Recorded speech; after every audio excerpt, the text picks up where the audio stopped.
जय हिंद दोस्तों, welcome to our channel the Indian soul.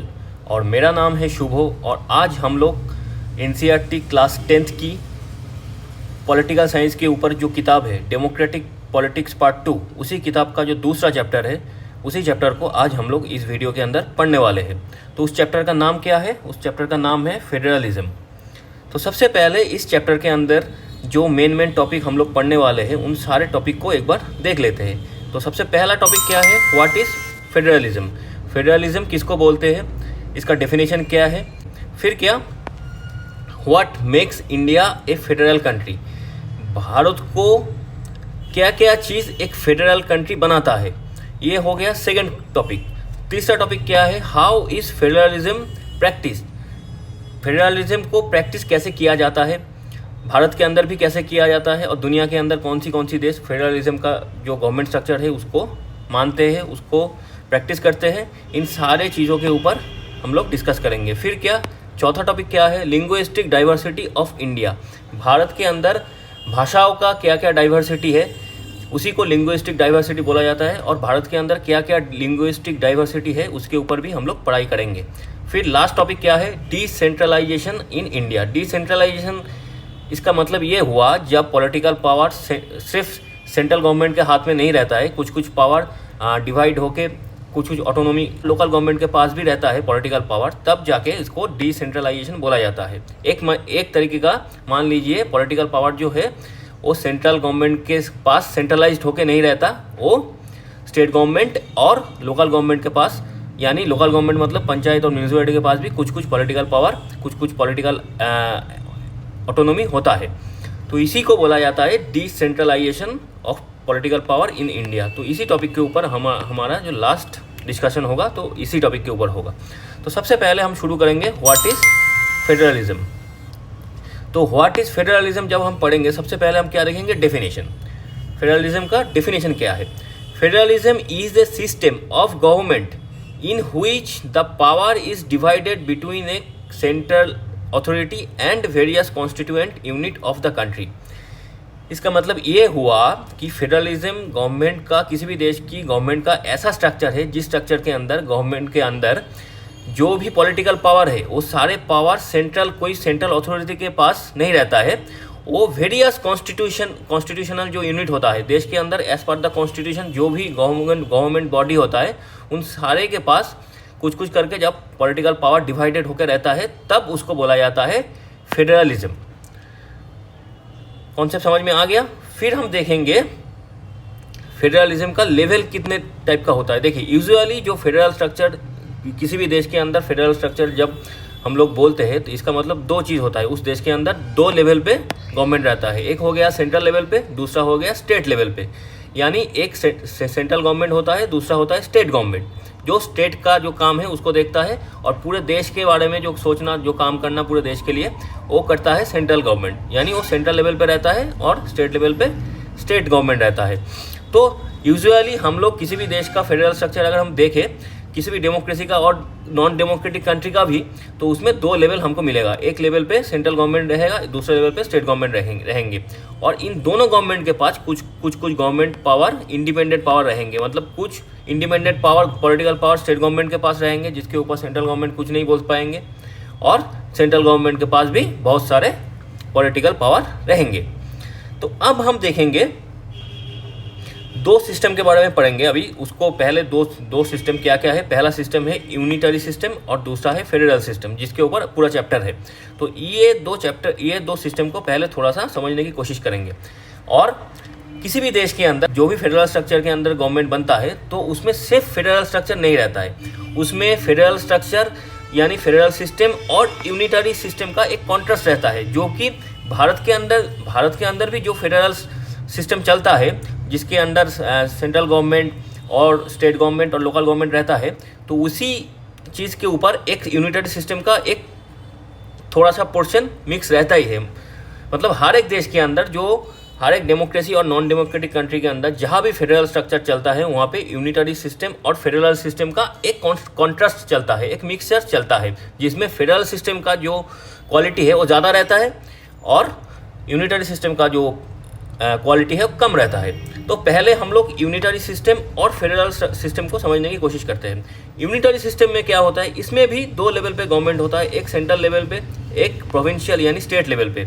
Central level पे जो गवर्नमेंट रहता है उनको हम सेंट्रल गवर्नमेंट बोलते हैं। जो हाईएस्ट लेवल पे रहता है उसके नीचे कौन रहता है, प्रोविंस और स्टेट गवर्नमेंट यानी स्टेट लेवल का गवर्नमेंट। तो यूनिटरी सिस्टम में क्या होता है, ये जो प्रोविंशियल और स्टेट गवर्नमेंट होता है, ये government as per the constitution क्या होता है, सेंट्रल गवर्नमेंट की सबऑर्डिनेट होता है। यानी सेंट्रल गवर्नमेंट जो भी बोलेगा हर चीज़ इसको मानना पड़ेगा।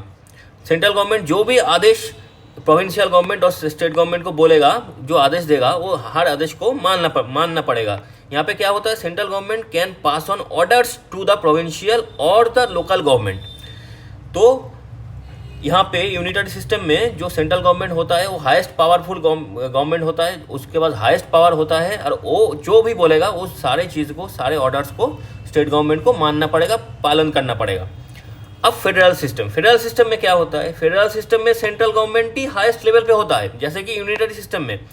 लेकिन यहाँ पे जो प्रोविंस और स्टेट गवर्नमेंट होता है, यहाँ पे ये प्रोविंस और स्टेट के पास कुछ इंडिपेंडेंट बहुत सारे मैटर के ऊपर independent autonomy, independent political power होता है। यानी हर एक चीज़ के ऊपर, हर एक मैटर के ऊपर सेंट्रल गवर्नमेंट आदेश करे कुछ भी आदेश करे तो वो हर एक ऑर्डर को नहीं मानना पड़ता है। यहाँ पे central government can not order state government in every situation.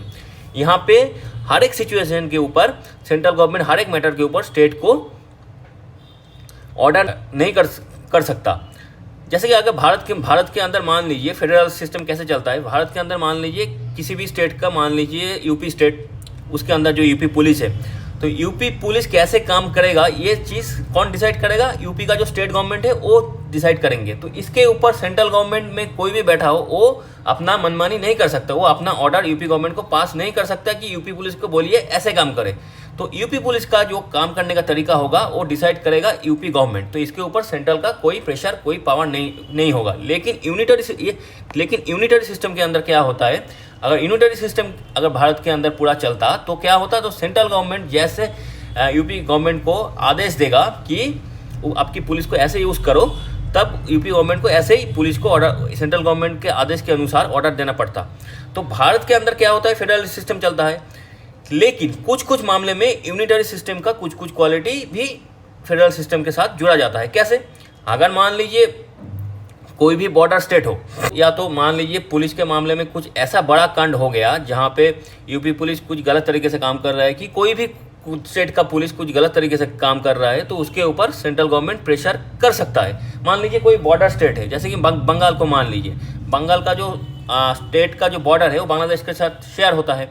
तो उसमें क्या होता है, उसी जहाँ पे बॉर्डर स्टेट होता है वहाँ पे कुछ किलोमीटर, मतलब अपने ही देश के बॉर्डर से कुछ किलोमीटर अंदर क्या होता है, वो उसमें जो आर्मी, जो BSF border security force border की देखभाल करता है, तो उसके पास मतलब मान लीजिए बॉर्डर से 10-20 किलोमीटर के अंदर जो भी पावर होता है वो BSF पास होता है। तो ये चीज़ डिसाइड कौन करता है, ये स्टेट गवर्नमेंट डिसाइड नहीं करेगा, ये करेगा डिसाइड सेंट्रल गवर्नमेंट। यानी कोई भी नेशनल इशू के ऊपर जब बात आए, उस स्टेट, किसी भी बॉर्डर स्टेट के ऊपर से बॉर्डर जब जा रहा है तो वो बॉर्डर नेशनल इशू बन जाता है। तो उसमें स्टेट गवर्नमेंट का कोई हाथ नहीं रहता है। उस बॉर्डर को कैसे देखभाल किया जाएगा उसका डिसीजन कौन लेगा, सेंट्रल गवर्नमेंट लेगा। यानी बॉर्डर के ऊपर BSF कैसे काम करेगा इसका डिसीजन स्टेट गवर्नमेंट नहीं लेगा, ये डिसीजन लेगा सेंट्रल गवर्नमेंट। तो इस जगह में क्या होता है, थोड़ा सा यूनिटरी सिस्टम का जो प्रॉपर्टीज़ है वो फेडरल सिस्टम के साथ अटैच हो जाता है, क्योंकि यहाँ पे हर चीज़ स्टेट गवर्नमेंट नहीं डिसाइड कर रहा है। चाहे वो एरिया बॉर्डर से अंदर वाला 50 किलोमीटर का एरिया चाहे वेस्ट बंगाल स्टेट के अंदर आता हो, लेकिन फिर भी उस एरिया के ऊपर जो भी सिक्योरिटी का जो डिसीजन होगा वो लेगा सेंट्रल गवर्नमेंट। तो ये सारे कुछ प्रॉपर्टीज़ हम भारत के अंदर जो फेडरल सिस्टम जो चलता है, तो उसी फेडरल सिस्टम के अंदर कुछ सिर्फ भारत के अंदर भी नहीं, सारे देश के अंदर जो देश फेडरलिज्म फॉलो करता है उस सारे देश के अंदर जो फेडरलिज्म सिस्टम के साथ कहीं ना कहीं यूनिटरी सिस्टम का कुछ कॉन्ट्रास्ट आपको देखने को मिलेगा। तो भारत के अंदर ऐसे कॉन्ट्रास्ट देखने को मिलता है जहाँ पे ज़्यादातर मामले में हम लोग 80% फेडरल सिस्टम को फॉलो करते हैं, कुछ जगह पे यूनिटरी सिस्टम का कुछ कॉन्ट्रास्ट हम लोगों ने किया है, कि वो मतलब हर एक डिसीजन नेशनल इंटरेस्ट के लिए हो, कि हमारा कुछ भी डिसीजन कुछ भी हो लेकिन वो नेशनल जो सिक्योरिटी है उसको तो ना कॉम्प्रोमाइज़ करे। तो ऐसे हम लोग यूनिटरी सिस्टम और फेडरल सिस्टम का जो कॉन्ट्रास्ट है उसको पॉलिटिकल लेवल पे हम लोग अप्लाई करते हैं। तो ये कॉन्सेप्ट आशा करता हूँ समझ में आ गया, यूनिटरी सिस्टम क्या है, फेडरल सिस्टम क्या है, और हर एक डेमोक्रेसी के अंदर यूनिटरी सिस्टम और फेडरल सिस्टम का कॉन्ट्रास्ट देखा जाता है। ज़्यादातर देश के अंदर जो भी फेडरलिज्म का जो प्रॉपर्टीज़ है उसको ज़्यादा मान्यता दिया गया, यानी 80% सिस्टम फेडरल सिस्टम के अनुसार काम चलता है। कुछ कुछ मामले में यूनिटरी सिस्टम का जो कॉन्ट्रास्ट है वो देखने को मिलता है। जैसे कि मैंने थोड़ी देर पहले बॉर्डर का जो एग्जाम्पल दिया वो यूनिटरी सिस्टम का ही एक एग्जाम्पल है। अब हम देखेंगे, देखिए ये इस मैप के अंदर जो ये लाल वाला जो देश दिख रहा है हम लोगों को, रशिया हो गया, भारत हो गया, ऑस्ट्रेलिया हो गया, यहाँ पे कनाडा, अमेरिका, ब्राज़ील, अर्जेंटीना, ये सारे देश फेडरलिज्म का जो गवर्नमेंट का जो स्ट्रक्चर है उसको फॉलो करता है। तो अब हम देखेंगे ये जो फेडरलिज्म है इसका मेन फीचर्स क्या क्या है, कौन सी फीचर ये फेडरलिज्म सिस्टम के अंदर होना चाहिए। तो सबसे पहला जो फीचर है, यहाँ पे किताब के अनुसार टोटल 7 फीचर दिया गया है, 1 2 3 4 5 6 7। तो इसी 7 फीचर को हम लोग एज एक फ्लो चार्ट में डाल के समझने की कोशिश करेंगे। तो सबसे पहला फीचर क्या है, देयर आर 2 और मोर लेवल ऑफ गवर्नमेंट। तो फेडरलिज्म के अंदर दो लेवल पे गवर्नमेंट मिनिमम होना चाहिए। एक हो गया सेंट्रल लेवल पे, दूसरा हो गया स्टेट लेवल पे। तो 2 लेवल का गवर्नमेंट फेडरलिज्म के अंदर होना चाहिए जहाँ पे पॉलिटिकल पावर शेयर हो। फिर क्या, different tiers of government govern the same citizen but each tier has its own jurisdiction.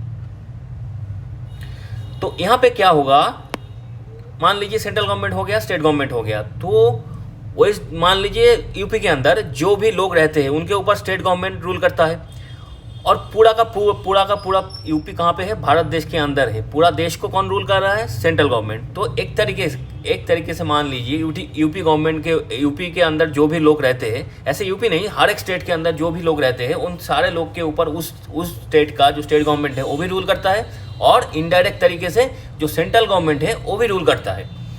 तो सेकेंड फीचर क्या बना, different tier of government govern the same citizen. मतलब एक ही सिटीजन को स्टेट गवर्नमेंट भी रूल कर रहा है और सेंट्रल गवर्नमेंट भी रूल कर रहा है, और जहाँ जहाँ पे लोकल गवर्नमेंट है, मतलब पूरे देश के अंदर ही लोकल गवर्नमेंट है, यानी पंचायत और म्यूनिसिपैलिटी है, कहीं ना कहीं वो लोकल गवर्नमेंट भी उस पॉपुलेशन को, उस एरिया की पॉपुलेशन को कहीं ना कहीं रूल कर रहा है। तो यही है दूसरा जो फीचर है, वो यही है फेडरलिज्म का। लेकिन इन सारे गवर्नमेंट का, सेंट्रल गवर्नमेंट, स्टेट गवर्नमेंट और लोकल गवर्नमेंट का अपना अपना जुरिस्डिक्शन होता है, अपना अपना लेवल होता है, कौन कौन चीज़ के ऊपर काम करेंगे।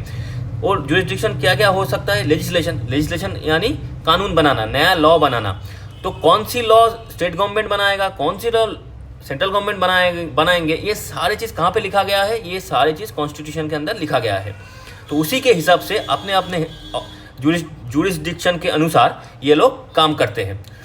तो एक पहला हो गया लेजिस्लेशन, दूसरा हो गया टैक्सेशन, स्टेट गवर्नमेंट कितना टैक्स लेगा, फिर सेंट्रल गवर्नमेंट के पास कितना टैक्स जाएगा। एक ही पॉपुलेशन के ऊपर से ये टैक्स वसूल करते हैं, सेंट्रल गवर्नमेंट भी करता है और स्टेट गवर्नमेंट भी करते हैं। तो ये हो गया टैक्सेशन के बाद फिर एडमिनिस्ट्रेशन, कैसे कानून को इम्प्लीमेंटेशन किया जाए, उस एरिया के उस स्टेट का एडमिनिस्ट्रेशन कैसे चलेगा, ये सारे चीज़ स्टेट गवर्नमेंट जैसे फॉलो अप करता है वैसे सेंट्रल गवर्नमेंट भी इसके ऊपर नज़र रखता है। तो एक तरीके का मान लीजिए डायरेक्टली शासन कौन करता है, स्टेट गवर्नमेंट, और इनडायरेक्टली एक ही पॉपुलेशन के ऊपर नज़र कौन रखता है, पॉलिटिकल शासन कौन करता है, सेंट्रल गवर्नमेंट। तो ये हो गया दूसरा फीचर। अब आते हैं तीसरा फीचर क्या है, specified in constitution authority of each tier of government is constitutionally guarantee. तो हर एक टियर के अंदर सेंट्रल गवर्नमेंट, स्टेट गवर्नमेंट और लोकल गवर्नमेंट, इन सारे गवर्नमेंट का पावर कितना है, कौन सी टॉपिक के ऊपर, कौन सी मैटर के ऊपर कौन डिसीजन लेगा, कौन सी मैटर के ऊपर कितना पावर कौन सी गवर्नमेंट के पास है, ये सारे चीज़ हमारे कॉन्स्टिट्यूशन में स्पेसिफाइड तरीके से लिखा गया है। तो उसी कॉन्स्टिट्यूशन के अंदर जो लिखा गया है उसी के अनुसार, ऐसा नहीं है कोई भी गवर्नमेंट अपने हिसाब से मनमर्जी करेगा, ऐसा नहीं होगा। हमारे कॉन्स्टिट्यूशन में जो लिखा गया वैसे कि उसी के अनुसार ये सेंट्रल गवर्नमेंट, स्टेट गवर्नमेंट और लोकल गवर्नमेंट काम करेंगे। तो उसी चीज़ तीसरा फीचर है स्पेसिफाइड इन कॉन्स्टिट्यूशन। ये जो जुरिस्डिक्शन है ये क्या, कितने गवर्नमेंट के, कौन सी गवर्नमेंट के पास कितना है, ये स्पेसिफाइड कहाँ किया गया, कॉन्स्टिट्यूशन के अंदर किया गया। और उसी के अनुसार जो अथॉरिटी है किसी भी टॉपिक के ऊपर, कौन सी गवर्नमेंट का कितना अथॉरिटी है, वो चीज़ भी गारंटी किया गया कॉन्स्टिट्यूशन के अंदर और उसी के हिसाब से काम चलेगा। ये हो गया तीसरा फीचर। अब देखेंगे चौथा फीचर। चौथा फीचर क्या है, the fundamental provisions of the constitutions can not be unilaterally changed by one level of government. Constitution के अंदर जो भी पावर जिस गवर्नमेंट को दिया गया, वो पावर कोई भी गवर्नमेंट यूनिलैटरली अपने डिसीजन से चेंज नहीं कर सकता। यानी गवर्नमेंट के कॉन्स्टिट्यूशन के अंदर स्टेट गवर्नमेंट को जो पावर दिया गया, उस पावर को सेंट्रल गवर्नमेंट अपने हिसाब से, अपने मनमर्जी से, जितना भी हो पावर, पार्लियामेंट के अंदर जितना भी पावरफुल हो सेंट्रल गवर्नमेंट, लेकिन वो सेंट्रल गवर्नमेंट अपने यूनिलैटरल डिसीजन से स्टेट गवर्नमेंट का जो पावर है, उस पावर को ना कम कर सकता है, ना ज़्यादा कर सकता है, ना छीन सकता है। ये है चौथा फीचर। अब है पांचवा फीचर। पांचवा फीचर क्या है, courts have the power to interpret the constitutions and the powers of different level of government. पांचवा पॉइंट ये है कि कोर्ट के पास, यानी सुप्रीम कोर्ट, हाई कोर्ट, इन सारे कोर्ट्स के पास एक पावर होता है कि वो इंटरप्रेट कर सकता है कि कॉन्स्टिट्यूशन का मतलब क्या है, कॉन्स्टिट्यूशन में हर एक लॉ के बारे में क्या क्या लिखा गया है, उसका मतलब कोर्ट अपने हिसाब से बोल सकता है। और डिफरेंट लेवल में जो गवर्नमेंट काम कर रहा है, यानी सेंट्रल लेवल पे सेंट्रल गवर्नमेंट और स्टेट लेवल पे स्टेट गवर्नमेंट जो काम कर रहा है, उसका जो पावर है, वो पावर कॉन्स्टिट्यूशन के हिसाब से ठीक ठाक चल रहा है कि नहीं, इसके ऊपर भी मॉनिटर कर सकता है। और इसके ऊपर अगर उनको कम ज़्यादा लगे, अगर कोर्ट को कहीं लगे कि स्टेट गवर्नमेंट या तो और सेंट्रल गवर्नमेंट कहीं ना कहीं कुछ गड़बड़ कर रहा है, कुछ सही तरीके से कानून को पालन नहीं कर रहा है जो कॉन्स्टिट्यूशन में लिखा गया है, तो कोर्ट इंटरप्ट कर सकता है और उसको मना भी कर सकता है। ये पावर कोर्ट के पास है। ये हो गया पांचवा फीचर। अब 6 नंबर का फीचर क्या है, छठा फीचर ये है फिनेंशियल ऑटोनॉमी, यानी आर्थिक ऑटोनॉमी। मान लीजिए सेंट्रल गवर्नमेंट और स्टेट गवर्नमेंट, इन दोनों के पास रेवेन्यू जनरेट करने के लिए कुछ लेवल पे क्लियरली ऑटोनॉमी दिया गया है, यानी कुछ मामले में स्पेसिफिकली अलग अलग डिवीजन किया गया है। कहाँ से स्टेट गवर्नमेंट अपना टैक्स कलेक्ट करेगा और कितना रेवेन्यू जनरेट करेगा, उसका कितना पार्ट सेंट्रल गवर्नमेंट के पास जाएगा, सेंट्रल गवर्नमेंट कहाँ से कैसे रेवेन्यू जनरेट करेगा, यानी फिनेंशियल ऑटोनॉमी हर एक टीयर की गवर्नमेंट को दिया गया है। ऐसे कि जो लोकल गवर्नमेंट होता है उसके पास भी फिनेंशियल ऑटोनॉमी होता है, क्योंकि स्टेट गवर्नमेंट को कुछ अमाउंट मनी कहाँ पे देना होता है, लोकल गवर्नमेंट को देना होता है। तो ये सारे कॉन्स्टिट्यूशन के हिसाब से कौन सी गवर्नमेंट फिनेंशियली कितना ऑटोनॉमी उनको मिलेगा, ये सारे चीज़ कॉन्स्टिट्यूशन के अंदर लिखा गया है। तो छठवां फीचर ये है कि फिनेंशियल ऑटोनॉमी। और सातवां फीचर क्या है, सातवां फीचर इस पेज में जगह नहीं था तो हमने नेक्स्ट वाले पेज में डाल दिए। तो सातवां फीचर ये है कि डुअल ऑब्जेक्टिव। फेडरल सिस्टम का ऑब्जेक्टिव जो है वो डुअल ऑब्जेक्टिव है। वो क्या है, पहला तो है safe guard and promote unity of country. तो देखिए, हम लोग पहले चैप्टर में क्या पढ़े थे कि बेल्जियम और श्रीलंका का एग्जाम्पल देखे थे, जहाँ पे ये पावर डिवीजन बेल्जियम में ठीक ठाक हुआ और श्रीलंका में पावर शेयरिंग ठीक ठाक नहीं हुआ। इसीलिए बेल्जियम के अंदर पावर शेयरिंग ठीक ठाक हुआ तो वो देश भी आगे बढ़ा, उसका इकोनॉमिक ग्रोथ भी हुआ और देश के अंदर यूनिटी भी इंटैक्ट रहा। लेकिन श्रीलंका के अंदर क्या हुआ, पावर शेयरिंग सही से नहीं हुआ, तो एक तरीके का देश के अंदर सिविल वॉर शुरू हो गया। तो पावर शेयरिंग जो टॉपिक है उसी का एक मान लीजिए एक प्रैक्टिकल एप्लीकेशन है फेडरल सिस्टम।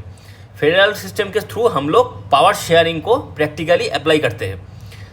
तो इसके वजह से क्या होता है, इसका जो 2 ऑब्जेक्टिव होता है फेडरल सिस्टम का, safe guard and promote unity of the country, एक तरीके का देश के अंदर देश का जो यूनिटी है उसको भी इंटैक्ट रखना, उसको भी प्रमोट करना और उसको सेफ गार्ड करना। दूसरा क्या, एकोमोडेट रीजनल डाइवर्सिटी। देखिए, भारत के अंदर भी बहुत सारे डाइवर्सिटी है, भाषाओं का डाइवर्सिटी है, कल्चर का डाइवर्सिटी है, लोगों की रहने का डाइवर्सिटी है, जियोग्राफिकल डाइवर्सिटी है।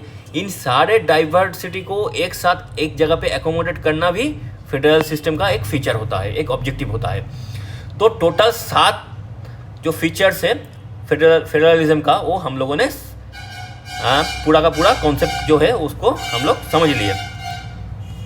तो तो क्या क्या हम लोग कंप्लीट कर लिए, व्हाट इज़ फेडरलिज्म ये हम लोगों ने कंप्लीट कर लिए, डेफिनेशन भी देख लिया, उसका लेवल क्या क्या होता है वो भी देख लिए, यूनिटरी सिस्टम के साथ कैसे फेडरल सिस्टम के साथ यूनिटरी सिस्टम को कॉन्ट्रास्ट करके कैसे अप्लाई किया जाता है वो कॉन्सेप्ट भी हम लोगों ने समझ लिए। फिर क्या, फिर ये जो मेन जो फीचर है, जो 7 मेन फीचर है फेडरलिज्म का, इन सारे फीचर को भी हम लोगों ने कंप्लीट कर लिए। तो पहला 2 जो टॉपिक है ये लगभग कंप्लीट हो गया। तो अब हम क्या देखेंगे, अब हम देखेंगे an ideal federal system has both aspect. तो कोई भी आइडियल फेडरल सिस्टम का 2 एस्पेक्ट होता है, एक हो गया म्यूचुअल ट्रस्ट और एग्रीमेंट टू लिव टुगेदर।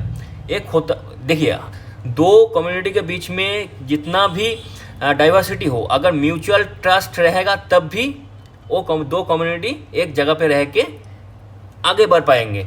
तो भारत के अंदर भी बहुत सारे डाइवर्सिटी है, लिंग्विस्टिक डाइवर्सिटी है, कल्चरल डाइवर्सिटी है, जियोग्राफिकल डाइवर्सिटी है। इन सारे डाइवर्सिटी के अंदर जो पॉपुलेशन जो लोग रहते हैं, इनके बीच में एक म्यूचुअल ट्रस्ट अगर जनरेट करना है तो फेडरलिज्म सिस्टम उसी म्यूचुअल ट्रस्ट को बरकरार रखने के लिए काम करता है। कैसे, अगर मान लीजिए हर एक स्टेट के अंदर उसी स्टेट के स्टेट गवर्नमेंट है, तो उस स्टेट गवर्नमेंट के पास कोई भी पावर, अगर पॉलिटिकल पावर नहीं रहेंगे तो वो स्टेट गवर्नमेंट अलग महसूस करेंगे। उनके पास अगर कोई भी पावर नहीं रहे तो हर पावर अगर सेंट्रल गवर्नमेंट के पास एक ही जगह पे एक्यूमुलेट होकर रहता है तो ये दिक्कत आता है। तो क्या होता है, जब ये फेडरल सिस्टम हम लोग अप्लाई करते हैं, उसके साथ उसका जो मेन एस्पेक्ट होता है वो म्यूचुअल ट्रस्ट, की लोगों के बीच में, स्टेट और सेंटर के बीच में ट्रस्ट जनरेट हो, कि स्टेट गवर्नमेंट जो है वो सेंट्रल को भरोसा करे कि ये गवर्नमेंट कभी हमारे ऊपर बेबुनियाद बातों को लेके बेवजह हमारे जो गवर्नमेंट है इसको कोई भी प्रेशराइज नहीं करेंगे। तो ये होता है म्यूचुअल ट्रस्ट। फिर क्या, एग्रीमेंट टू लिव टुगेदर।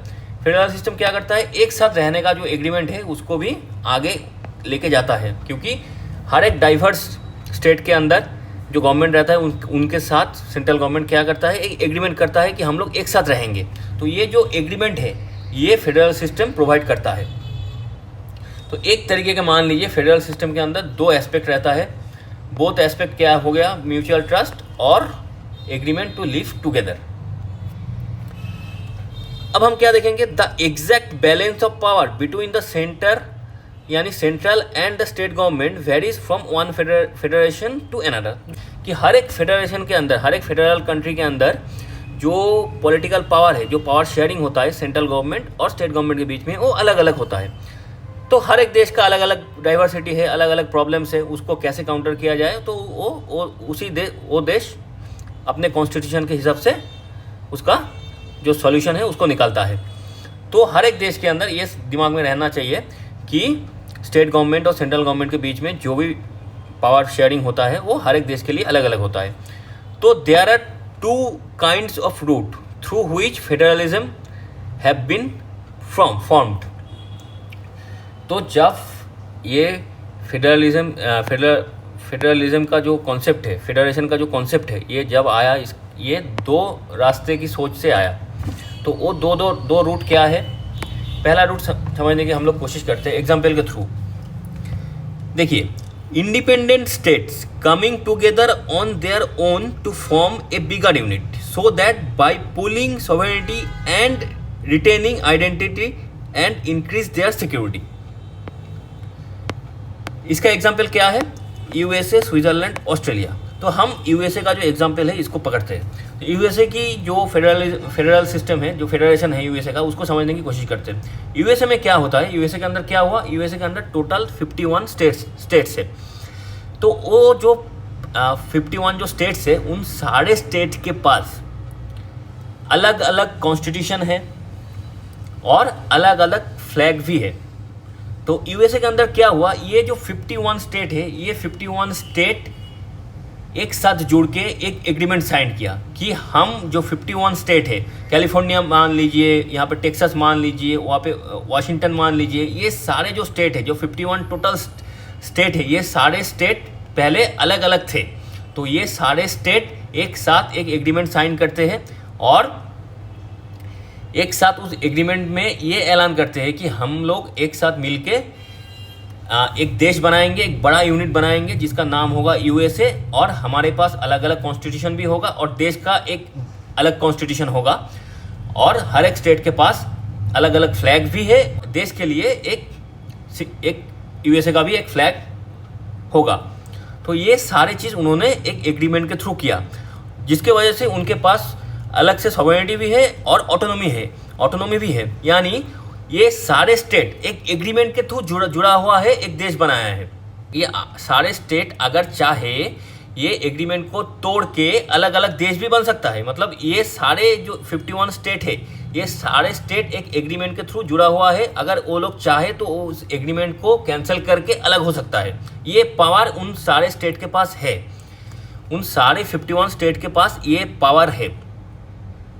तो उन्होंने ये सारे स्टेट एक एक करके मिलके एक बड़ा देश इसलिए बनाया कि उनका जो सॉवरेनिटी है और जो सिक्योरिटी है और उनका जो आइडेंटिटी है वो हमेशा सिक्योर रहे।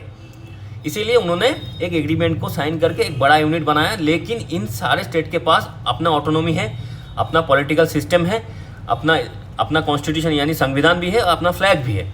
और वो चाहे तो एग्रीमेंट तोड़ के बाहर निकल के अपना अलग भी हो सकता है। ये पावर उनको है। ये हो ऐसे यूएसए का जो फेडरेशन है ऐसे काम करता है। लेकिन ये होगा नहीं कभी, क्योंकि हर एक स्टेट यूएसए देश के साथ एक साथ जुड़े रहेंगे तो एक सुपर पावर बन के रहेंगे, तो कोई भी अलग होना नहीं चाहेंगे। लेकिन उनके पास ये पावर उनको मिला है कि वो चाहे तो अलग हो सकता है। वो लोग एक एग्रीमेंट के थ्रू जुड़ा हुआ है। तो ये हो गया पहला रूट जिसके थ्रू एक फेडरेशन बना। यूएसए का फेडरेशन, स्विट्जरलैंड का फेडरेशन, ऑस्ट्रेलिया का फेडरेशन, ऐसे ही बना। अब दूसरा रास्ता क्या है? ये पहला रास्ता हो गया। दूसरा रास्ता का एग्जाम्पल क्या है? भारत, स्पेन, बेल्जियम, ये सारे सब दूसरे रास्ते में आते हैं। दूसरा रास्ता क्या है? यहाँ पे a large country decided to divide its power between the constituent states and the national government. तो यहाँ पे क्या होता है? यहाँ पे एक बड़ा कंट्री, एक बड़ा देश, जैसे कि भारत का एग्जाम्पल ले रहे थे। ये अपने पॉलिटिकल एडमिनिस्ट्रेशन की सुविधा के लिए अपने देश को छोटे छोटे पार्ट में डिवाइड किया, अलग अलग स्टेट के अंदर डिवाइड किया, जिसका एक अलग अलग बाउंड्री बना, और हर एक स्टेट को एक स्टेट गवर्नमेंट, हर एक स्टेट के अंदर स्टेट गवर्नमेंट बना, और जो पॉलिटिकल पावर है वो सेंट्रल गवर्नमेंट और स्टेट गवर्नमेंट के बीच में डिवाइड कर दिया गया। ऐसे जब फेडरेशन बनता है, ऐसे जब फेडरलिज्म का सिस्टम बनता है, ये हो जाता है दूसरा रूट में आता है। तो यहाँ पे क्या होता है? यहाँ पे कोई भी स्टेट के पास, उसके पास कुछ कुछ मामले में पॉलिटिकल ऑटोनॉमी तो होता है, लेकिन ये कभी भी देश को छोड़ के नहीं निकल सकता। यहाँ पे फास्ट रूट में क्या होता था, मतलब क्या हो सकता है? फास्ट रूट में ये हो सकता है, मान लीजिए यूएसए के अंदर कैलिफोर्निया एक स्टेट है। अगर बाद में कभी आज से 10 साल 20 साल बाद वो कैलिफोर्निया चाहे तो यूएसए से अलग हो सकता है, और पावर, वो कॉन्स्टिट्यूशनल राइट कैलिफोर्निया स्टेट को है।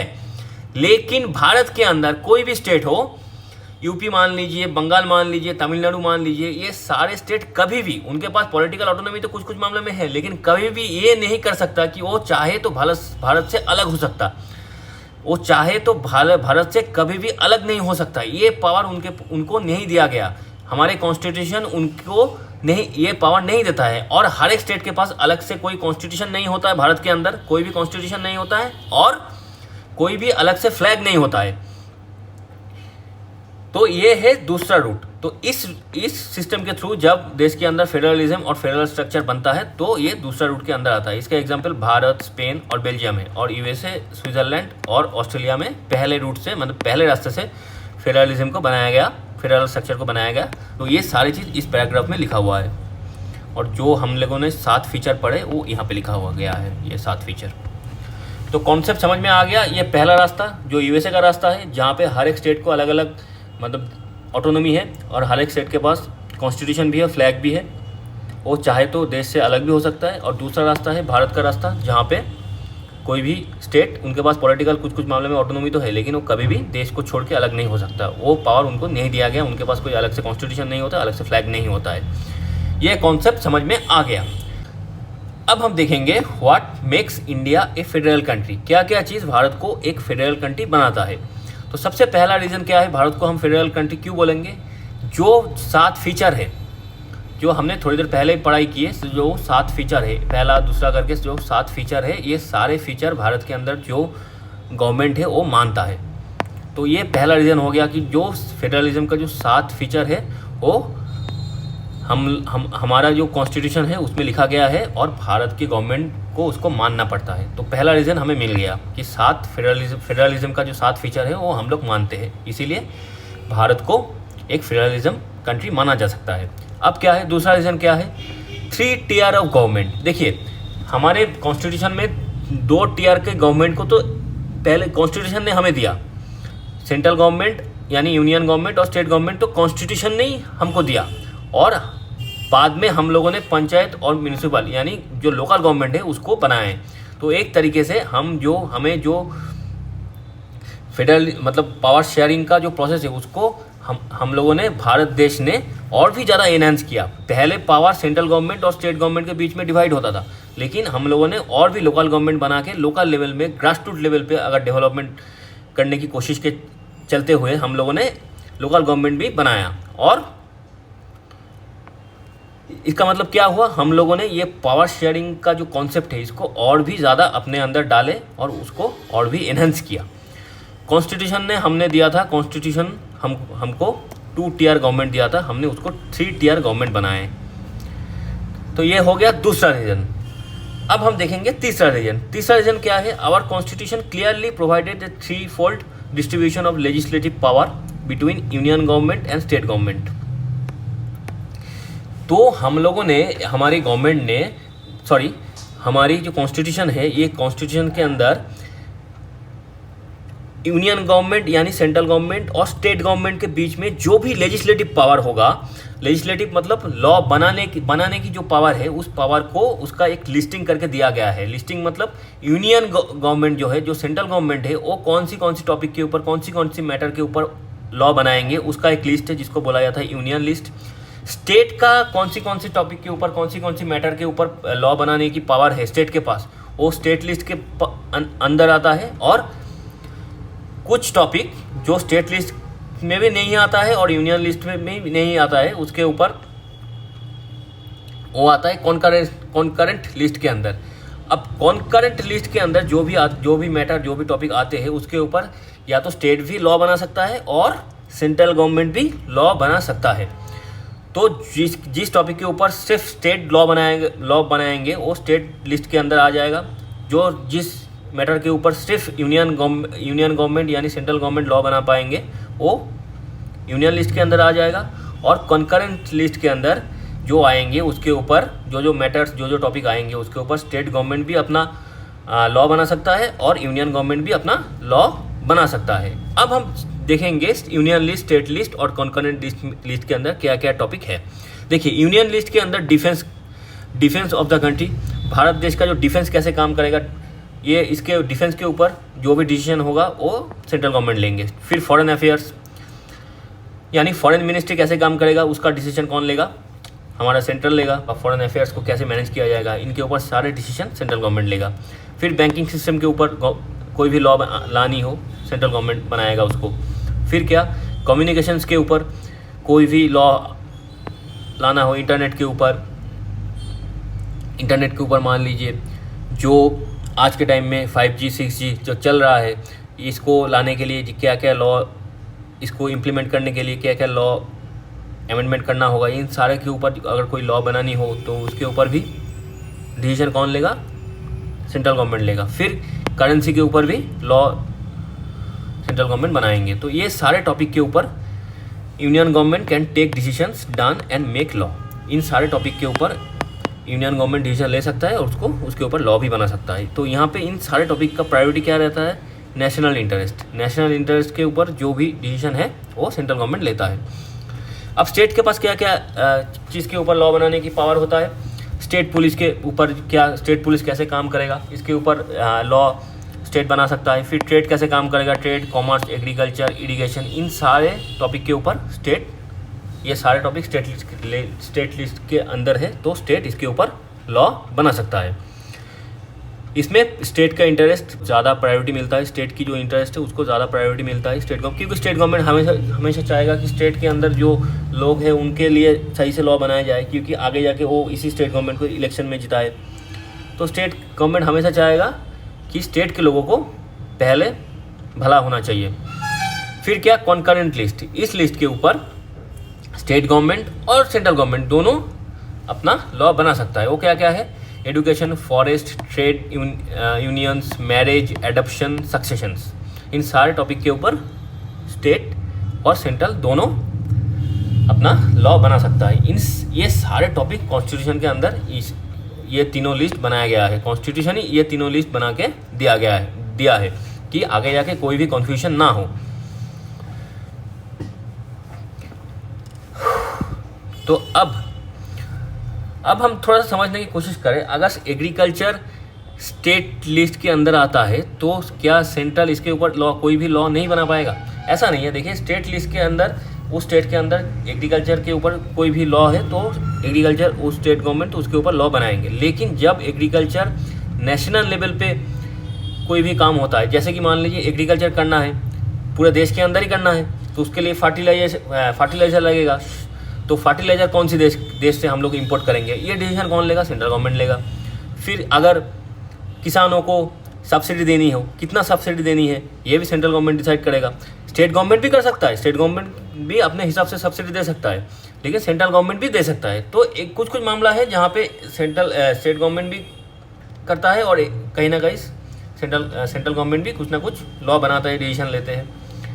तो लगभग आप मान लीजिए कि क्योंकि तब जब अब ये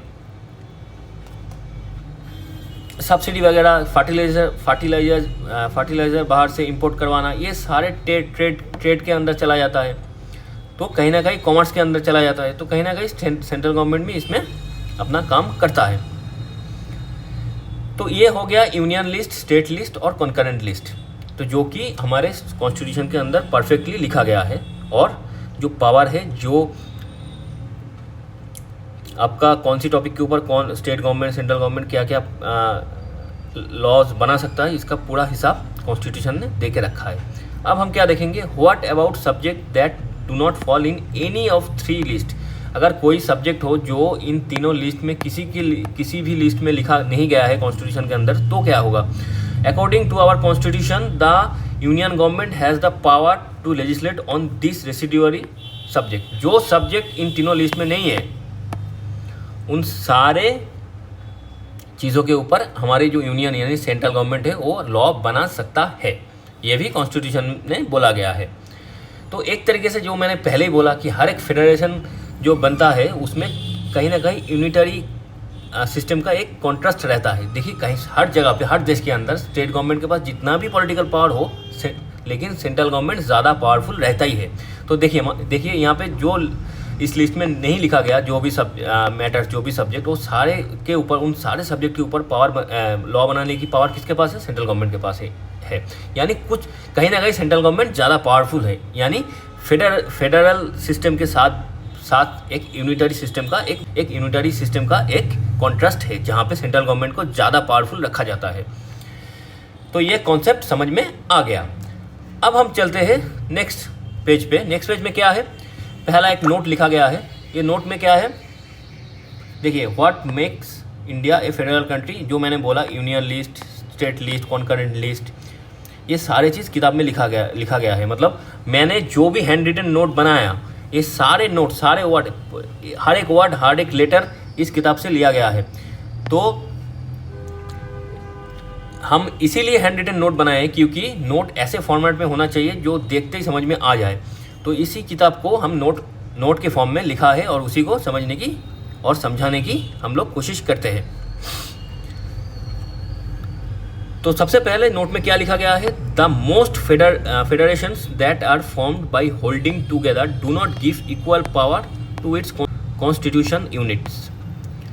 तो जाहिर सी बात है, हर देश के पास जो भी सेंट्रल गवर्नमेंट होता है, वो सेंट्रल गवर्नमेंट ज़्यादा पावरफुल उसको रखा जाता है, क्योंकि एक स्टेट के ऊपर दबाव बना रहे ताकि स्टेट कभी भी अलग होने को ना सोचे। तो बहुत सारे रीजन की वजह से मोस्ट फेडरेशन, जो भी दुनिया के अंदर जितना भी फेडरेशन है, उन सारे फेडरेशन के अंदर हम क्या देखेंगे? हम ये देखेंगे कि जो सेंट्रल गवर्नमेंट है और जो कॉन्स्टिट्यूशंस यूनिट है यानी स्टेट्स है, उनके बीच में जो पावर है वो इक्वल नहीं है। एक तो सेंट्रल गवर्नमेंट के पास जो पावर है और स्टेट के पास जो पावर है वो इक्वल नहीं है, क्योंकि सेंट्रल गवर्नमेंट के पास कुछ ज़्यादा पावर है, स्टेट गवर्नमेंट के पास थोड़ा कम पावर है। और हर एक स्टेट के बीच में भी जो पॉलिटिकल पावर है वो इक्वली डिस्ट्रीब्यूटेड नहीं है। कुछ स्टेट के पास ज़्यादा पॉलिटिकल पावर है, कुछ ज़्यादा ऑटोनॉमी है, कुछ स्टेट के पास कम ऑटोनॉमी है। तो ये चीज़ हमारे भारत के अंदर भी हमको देखने को मिलता है। कहाँ कहाँ देखने को मिलता है?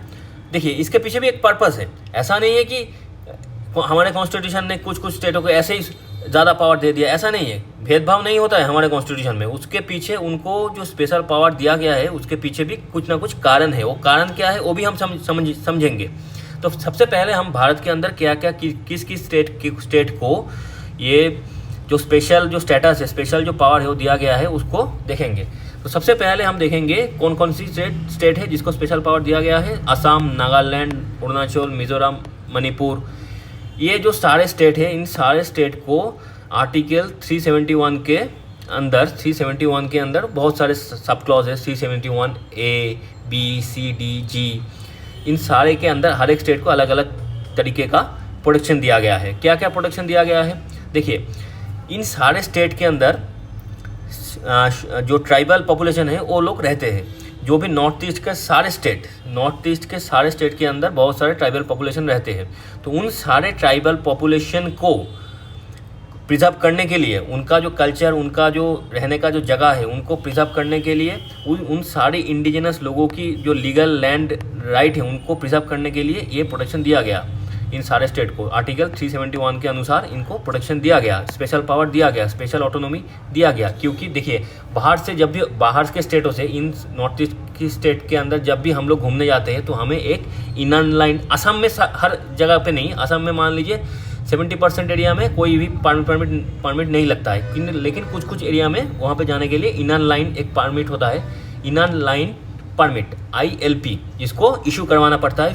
फिर उसके बाद हम असम मान लीजिए, नागालैंड मान लीजिए, अरुणाचल के अंदर जाने के लिए तो हमें पूरा का पूरा स्टेट ही इनर लाइन परमिट के अंदर आता है। नागालैंड भी आता है, मणिपुर, मिजोरम, इन सारे ILP के अंदर आता है। असम के अंदर 70% एरिया नहीं आता है ILP के अंदर, लेकिन 30% एरिया ILP के अंदर जहाँ पे ट्राइबल पॉपुलेशन रहता है वो सारे एरिया ILP के अंदर आता है।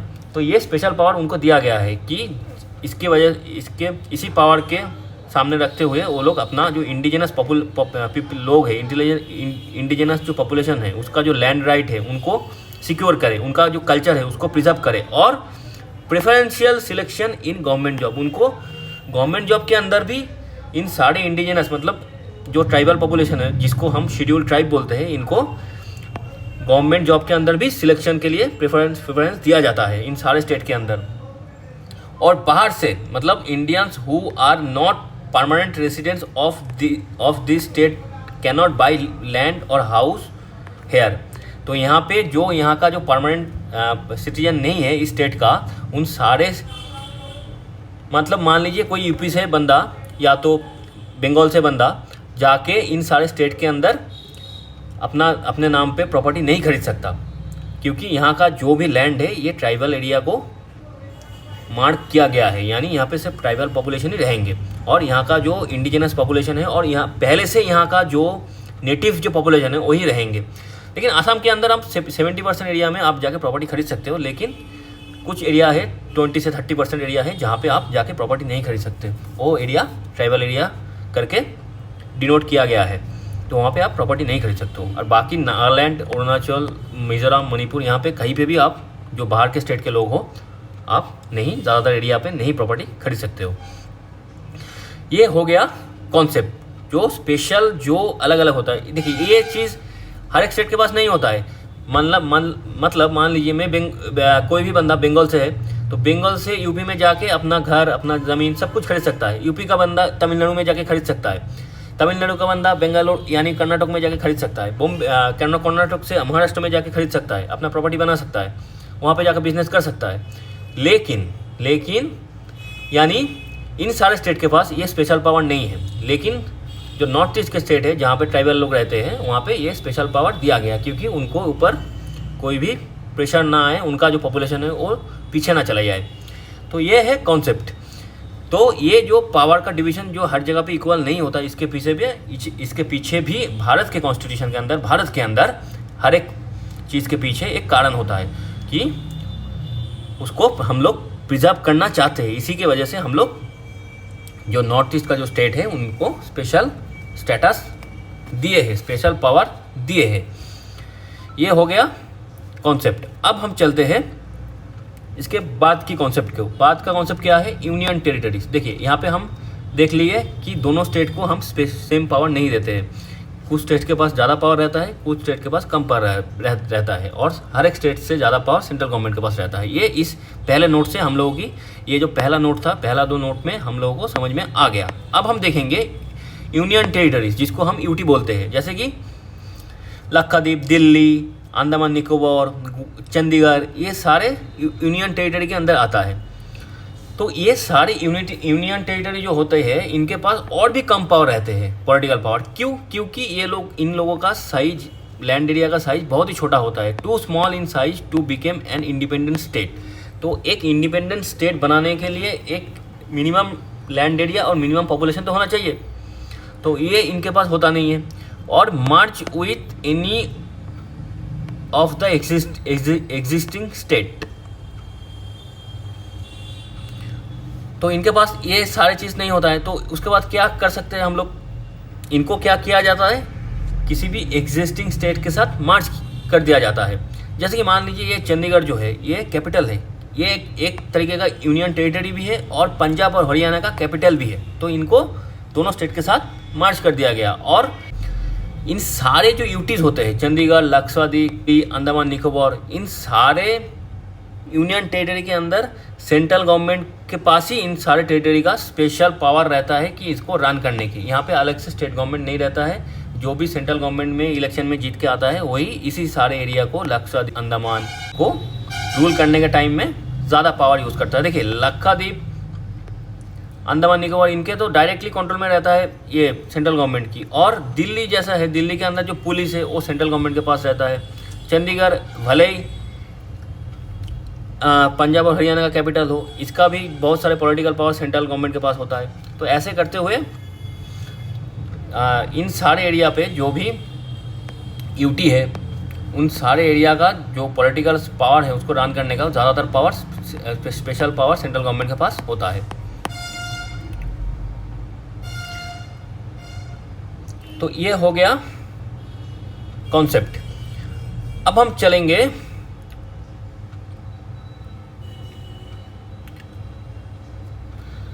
लास्ट कॉन्सेप्ट के ऊपर। ये कॉन्सेप्ट क्या है? फेडरलिज्म। इसके जो पावर डिवीजन होता है, फेडरलिज्म में क्या होता है? पावर डिवीजन होता है। पावर डिवीजन, पावर शेयरिंग का एक प्रैक्टिकल एग्जांपल होता है फेडरलिज्म। तो इसमें पावर डिवीजन क्या होता है? हम लोगों ने क्या देखा? यूनियन गवर्नमेंट और स्टेट गवर्नमेंट के बीच में होता है, जो कि basic to the structure of constitution, जो कि भारत की कॉन्स्टिट्यूशन का बेसिक लेवल पे लिखा गया है। और भारत की कॉन्स्टिट्यूशन का जो बेसिक स्ट्रक्चर है, बेसिक जो कंस्ट्रक्शन है, उसके अंदर भी ये आता है कि फेडरल सिस्टम फॉलो होगा और फेडरल सिस्टम के अंदर यूनियन गवर्नमेंट और स्टेट गवर्नमेंट के बीच में पावर का डिवीजन होगा। The parliament cannot on its own change this arrangement, यानी पार्लियामेंट के अंदर सेंट्रल गवर्नमेंट जितना भी पावरफुल हो, जितना भी सीटें उनके पास रहे, वो यूनिलैटरल डिसीजन से इसको चेंज नहीं कर सकता। अगर कोई भी चेंज करवानी हो इस सिस्टम के अंदर, तब जाके क्या चाहिए आपको? तब जाके आपको 2/3 मेजोरिटी चाहिए both house of parliament. Both house of parliament मतलब लोकसभा से भी 2/3 मेजोरिटी चाहिए और राज्यसभा से भी 2/3 मेजोरिटी चाहिए। Then it has to be ratified by legislature of at least half of the state. मतलब ये 2/3 मेजोरिटी मिल गया हर एक हाउस से, तब भी आपका काम नहीं बनेगा, तब भी आपका काम नहीं बनेगा। उसके बाद भी जितना भी स्टेट है भारत के अंदर टोटल 28 स्टेट है। मिनिमम 28 का हाफ कितना होता है? 14 होता है। तो 14 स्टेटों से आपको रेटिफाई करना पड़ेगा। ये जो लेजिस्लेचर आप लॉ लाने वाले हो, इसको चेंज करने के लिए, फेडरेशन को, उसको चेंज करने के लिए एक तो आप अकेले तो जितना भी आपके पास सीट हो नहीं कर पाओगे। आपको 2/3 मेजोरिटी चाहिए हर एक हाउस का, यानी लोकसभा का और राज्यसभा का। उसमें जितना भी एमपीज, जितना भी मेंबर्स बैठे हुए हैं, उन सारे मेंबर्स और एमपीज का 2/3 लोगों की सपोर्ट चाहिए। उसके बाद टोटल जितना भी स्टेट है भारत के अंदर फिलहाल के टाइम में 28 स्टेट है, मिनिमम 14 स्टेटों से इस सपोर्ट चाहिए, तब जाके उस सपोर्ट रेटिफाइड फॉर्म में चाहिए, यानी लिखित सपोर्ट चाहिए, तब जाके ये जो लॉ है ये पास होगा इसको चेंज करने के लिए। यानी एक तरीके का मान लीजिए ये जो फेडरलिज्म का जो स्ट्रक्चर है इसको चेंज करना उतना आसान है नहीं, और इसको चेंज करने के लिए बहुत ही मुश्किल काम है इसको चेंज करना, जो कि उतना आसान है नहीं। मतलब हमारे कॉन्स्टिट्यूशन ऐसे बनाया कि कोई भी गवर्नमेंट, सेंट्रल गवर्नमेंट चाह के इसको चेंज नहीं कर सकता, उसके लिए सब लोगों का जो सपोर्ट है वो चाहिए, जो कि मिलने वाला नहीं है। तो यानी एक तरीके से का हमारे कॉन्स्टिट्यूशन ही जो है वो फेडरल सिस्टम को सिक्योर करके गया है। अब ये हो गया कॉन्सेप्ट। अब चलते हैं जुडिशरी के अंदर। जुडिशरी का रोल क्या है? Judiciary plays an important role in overseeing the implementation of constitutional provisions and procedure. जो भी कॉन्स्टिट्यूशनल प्रोसीड्योर और प्रोविजंस है उसको ठीक से इम्प्लीमेंट किया जा रहा है कि नहीं, सेंट्रल गवर्नमेंट और स्टेट गवर्नमेंट सही से काम कर रहा है कि नहीं, इन सारे चीज़ों के ऊपर जुडिशरी एक नज़र रखता है। और in case of any dispute about division of power, अगर यूनियन गवर्नमेंट और स्टेट गवर्नमेंट के बीच में अगर झगड़ा हो जाता है, लड़ाई हो जाता है डिवीजन ऑफ पावर को लेके, तो उसको सॉल्व कौन करेगा? उसको सॉल्व भी करेगा हमारे सुप्रीम कोर्ट और या तो हाई कोर्ट। उनके पास ये पावर है कि वो ये जो कॉन्फ्लिक्ट हुआ है यूनियन गवर्नमेंट और स्टेट गवर्नमेंट के बीच में, ये जो डिसीजन को लेके कोई डिस्प्यूट हुआ है, इस डिस्प्यूट को ध्यान में रखते हुए जो भी डिसीजन सुप्रीम कोर्ट पास करेगा, जो भी ऑर्डर के रूप में जो डिसीजन पास करेंगे उसको इन दोनों को मानना पड़ेगा। ये पावर सुप्रीम कोर्ट के पास है, यानी हमारे जुडिशरी के पास है। इस जुडिशरी को हमारे कॉन्स्टिट्यूशन जो है यही हमारे जुडिशरी को इंडिपेंडेंट और स्ट्रॉन्ग बना के गया है। तो ये हो गया जुडिशरी का रोल।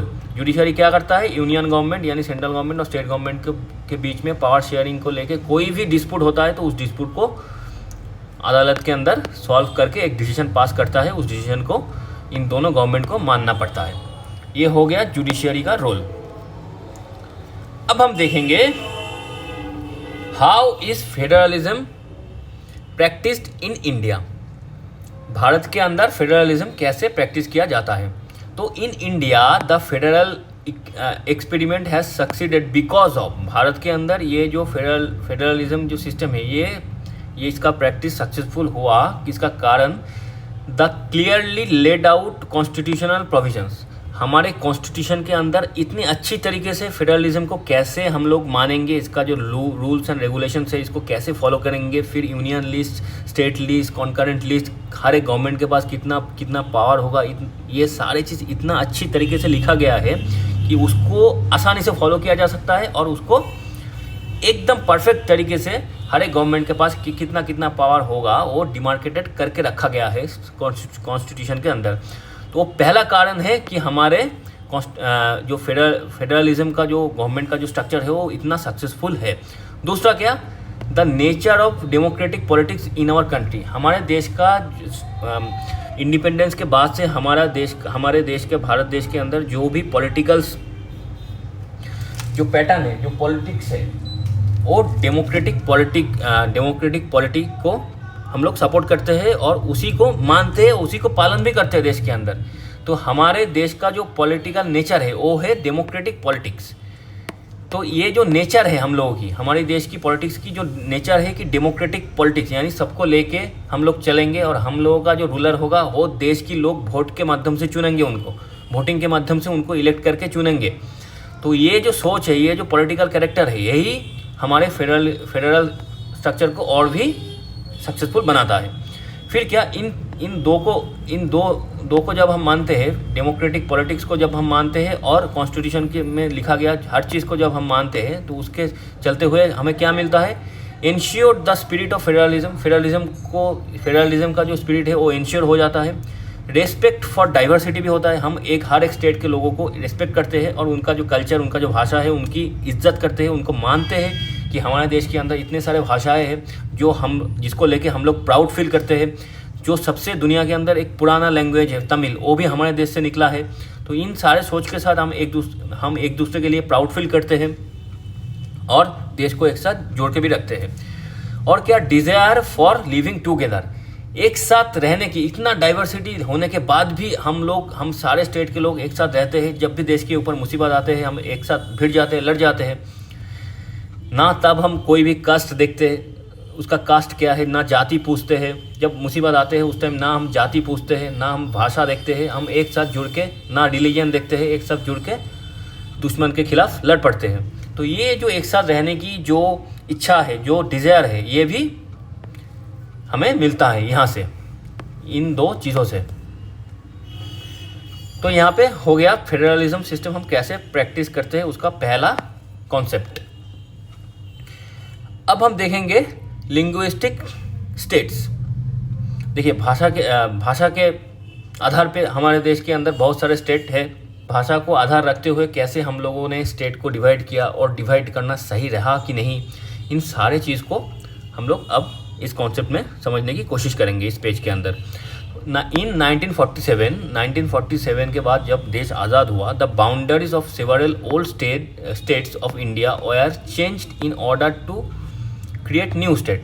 तो देश जब आज़ाद हुआ 1947 के बाद, तो जितना भी पुराना स्टेट था, उन सारे स्टेट की जो बाउंड्री थे वो कहीं ना कहीं कुछ ना कुछ चेंज किया गया और नया स्टेट बनाया गया। उसमें क्या हुआ, when the demand for the formation of states on the basis of language was raised. जब ये स्टेट नई तरीके से बनाया जा रहा था, उस टाइम भाषा के आधार में स्टेट को डिवाइड करने की एक बात सामने आई। तो उस टाइम क्या हुआ, some national leaders feared that it would lead to the disintegration of the country. तो कुछ नेशनल लीडर के दिमाग में ये बात आई, तब उन्होंने सोचा अगर भाषा के आधार में हम लोग स्टेट को डिवाइड कर दे तो बाद में जाके ऐसा ना हो जाए कि ये भाषा के चक्कर में हर एक स्टेट अपने आप को अलग महसूस करे और भारत से बिछड़ने की सोच उनके दिमाग में आ जाए, क्योंकि हर एक स्टेट के पास अलग अलग भाषा है, उनके कल्चर अलग अलग कर दिए हमने। तो इसी वजह से ये सोच ना आ जाए कि वो लोग भारत से अलग होने की सोच ना उनके दिमाग में आ जाए, अगर भाषा के हिसाब से हम लोग अलग अलग स्टेट बनाएं।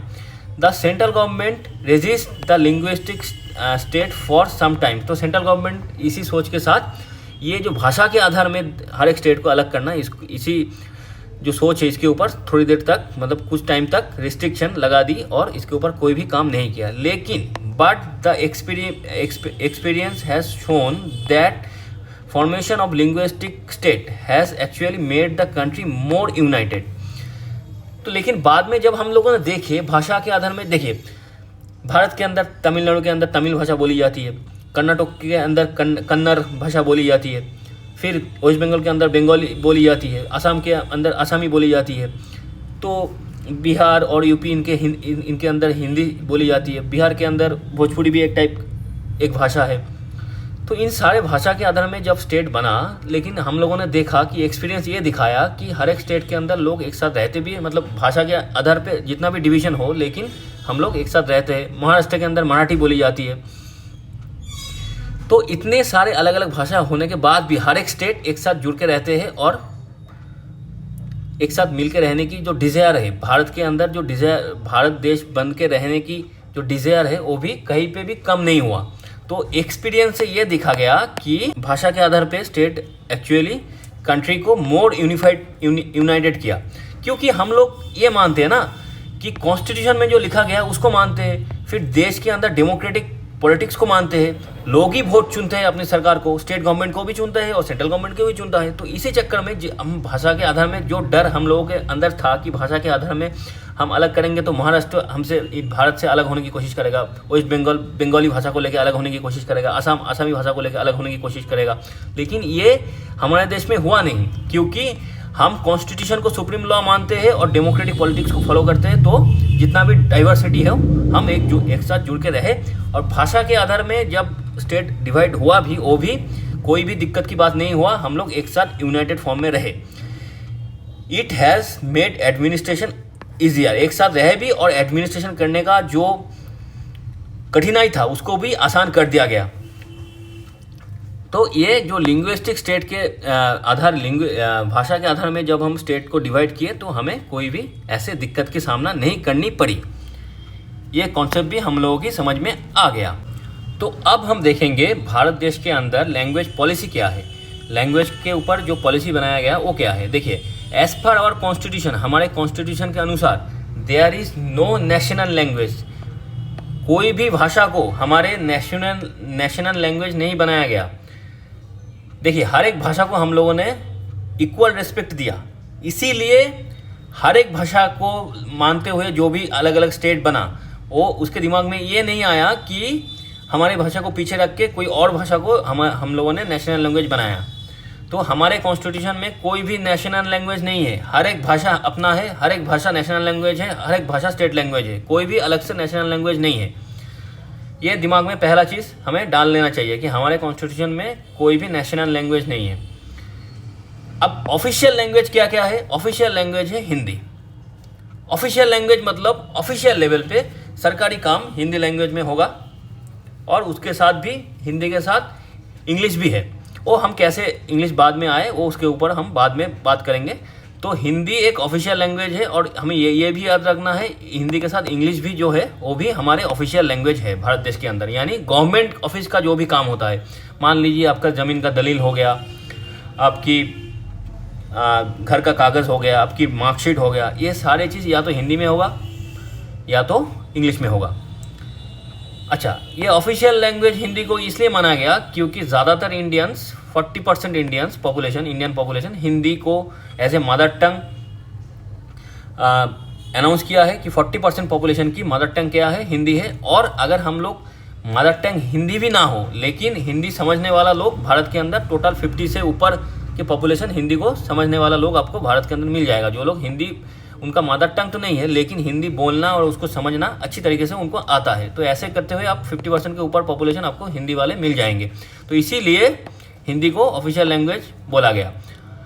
और there are 22 other language recognise as a schedule language by the constitution. Constitution के अंदर ही ये हिंदी को छोड़ के भी और भी 22 लैंग्वेज को, टोटल 22 लैंग्वेज को शेड्यूल लैंग्वेज माना गया है।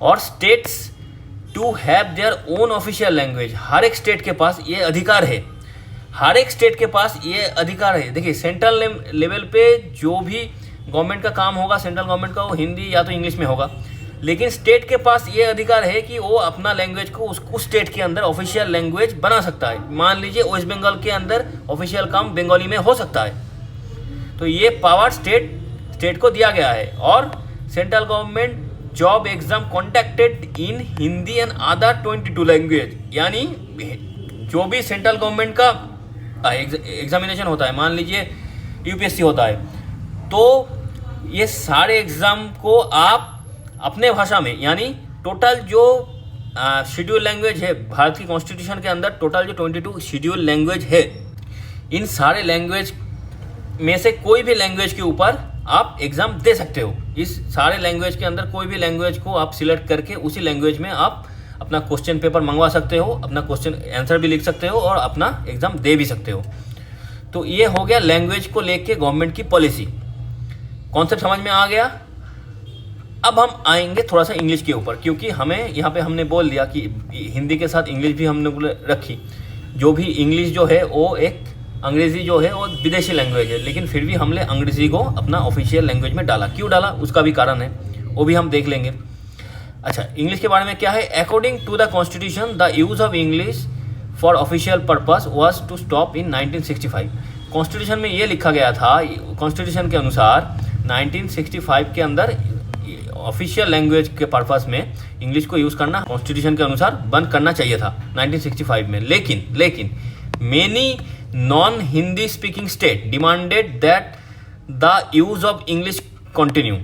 तो बहुत सारे नॉन हिंदी स्टेट स्पीकिंग जो स्टेट थे, जैसे कि तमिलनाडु हो गया, आंध्र प्रदेश हो गया, वेस्ट बंगाल हो गया, इन सारे लोगों ने क्या किया, इन्होंने बोला कि जो नॉन स्पीकिंग जो स्टेट्स है भारत देश के अंदर, उन लोगों ने ये इसके ऊपर बोला कि इंग्लिश को बंद नहीं करना चाहिए, इसको कंटिन्यू करना चाहिए एज ए ऑफिशियल लैंग्वेज। इन तमिलनाडु एक आंदोलन चला तमिलनाडु के अंदर और वो आंदोलन वायलेंट रूप ले लिया, मतलब बहुत ही खतरनाक तरीके से वहाँ पे वायलेंस फैलने लगा इसको लेके।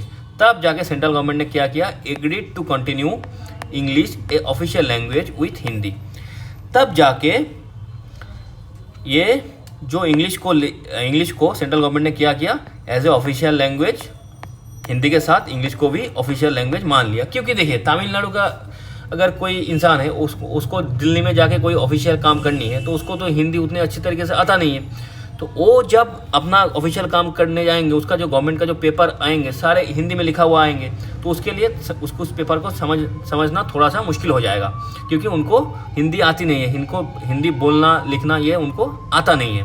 तो इसीलिए उन्होंने उन तमिलनाडु के लोगों ने ये बोला कि आप हिंदी के साथ, बेशक हिंदी को आप ऑफिशियल लैंग्वेज रखिए, लेकिन उसके साथ आप इंग्लिश को भी रखिए। जो भाषा हम पहले से जानते हैं, थोड़ा सा बोल भी पाते हैं, उसको समझ भी लेंगे। तो इसीलिए हिंदी के साथ इंग्लिश को भी ऑफिशियल लैंग्वेज का दर्जा दिया गया। फिर क्या, promotion of Hindi was continued by central government but never tried to impose, यहाँ पे बाई लिखा गया है, ये बट हो जाएगा, यहाँ पे बट होगा, थोड़ा सा स्पेलिंग मिस्टेक हुआ है। But never tried to impose Hindi on non Hindi speaking state. तो हिंदी और इंग्लिश को तो ऑफिशियल लैंग्वेज मान लिया गया, लेकिन उसके बाद भी गवर्नमेंट हमेशा चाहता है कि हिंदी भाषा को प्रमोट करना, लेकिन कभी भी ऐसा नहीं किया कि जोर जबरदस्ती हिंदी को किसी भी नॉन हिंदी स्पीकिंग जो स्टेट्स है उसके ऊपर कभी भी थोपा नहीं गया। कभी भी किसी स्टेट को ये नहीं बोला गया कि आप अपने भाषा को छोड़ के हिंदी को अपने भाषा मान लो, ऐसा कभी नहीं बोला गया। भारत के अंदर 22 भाषा को कॉन्स्टिट्यूशनल शेड्यूल लैंग्वेज बोला गया है, यानी 22 भाषा के ऊपर आप एग्जाम दे सकते हो, बात कर सकते हो, लिख सकते हो, पढ़ सकते हो, कुछ भी कर सकते हो। और भारत के अंदर सिर्फ 22 भाषा नहीं, उसके ये 22 भाषा छोड़ के भी बहुत सारे भाषा है भारत के अंदर, बहुत सारे ट्राइबल लैंग्वेज है, बहुत सारे रीजनल लैंग्वेज है, ये बहुत सारे भाषा भारत के अंदर है। तो ये इंग्लिश को लेके जो गवर्नमेंट का पॉलिसी है, इसका जो कॉन्सेप्ट है ये भी हम लोगों ने समझ लिए, इंग्लिश का कॉन्सेप्ट भी समझ लिए, और लैंग्वेज पॉलिसी क्या है ये भी हम लोगों की कंप्लीट हो गया, लैंग्वेज पॉलिसी हो गया। अब हम देखेंगे सेंटर और स्टेट का रिलेशंस। देखिए आफ्टर इंडिपेंडेंस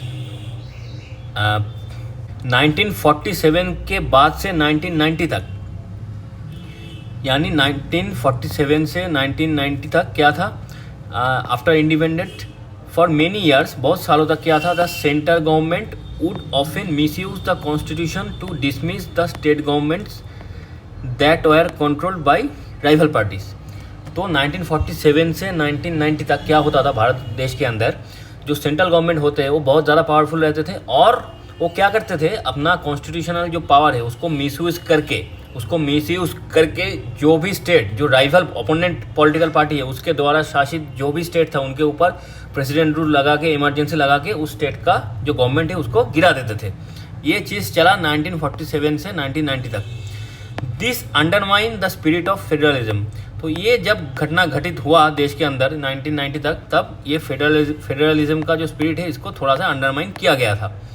लेकिन आफ्टर 1990 के बाद से क्या हुआ, many regional political parties come out. बहुत सारे रीजन में, बहुत सारे स्टेट के अंदर, बहुत सारे स्टेट जो रीजनल पॉलिटिकल पार्टी है उन लोगों ने इमर्ज किया, और एक कोalition गवर्नमेंट का सेंटर के अंदर, सेंटर यानी जो सेंट्रल गवर्नमेंट बना उसके अंदर एक कोalition गवर्नमेंट फॉर्मेशन का एक चलन शुरू हुआ, एक एरा शुरू हुआ, जहाँ पे एक की सिंगल पार्टी को मेजॉरिटी सीट नहीं मिलता था। वहाँ पे 3-4 पार्टी एक साथ, जितना भी एमपी उनके चुने आते थे उन सारे एमपी को एक साथ एकजुट करके एक कोalition गवर्नमेंट बनाते थे।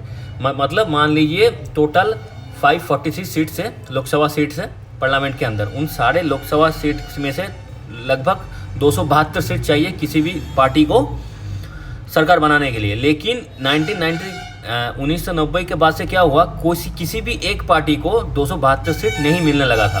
मतलब किसी पार्टी को 272 सीट नहीं मिलता था, बहुत ही कम मिलता था। किसी को 150 मिला, किसी को 100 मिला, किसी को 80 मिला। तो ऐसे करते हुए 3-4 पार्टी एक साथ मिल के क्या करते थे, उनके सारे जो एमपी है उनको एकजुट करके एक कोalition गवर्नमेंट बनाते थे गवर्नमेंट के अंदर। तो ये चलन हुआ 1990 के बाद से। This led to the new culture of power sharing and respect for the autonomy of state government. तो इसमें क्या होता था, पावर शेयरिंग का जो कॉन्सेप्ट है वो और भी ज़्यादा तरीके से इम्प्लीमेंट हो गया। कैसे मान लीजिए, अगर तब सेंट्रल गवर्नमेंट में बैठे हुए जो प्राइम मिनिस्टर है वो अगर चाहे भी तब भी स्टेट गवर्नमेंट के ऊपर कोई भी प्रेशर और उसका गवर्नमेंट जो है उसको गिरा नहीं सकता था, क्योंकि वो वही स्टेट से जो भी रीजनल पार्टी है उसका सपोर्ट से वो पीएम बने हैं।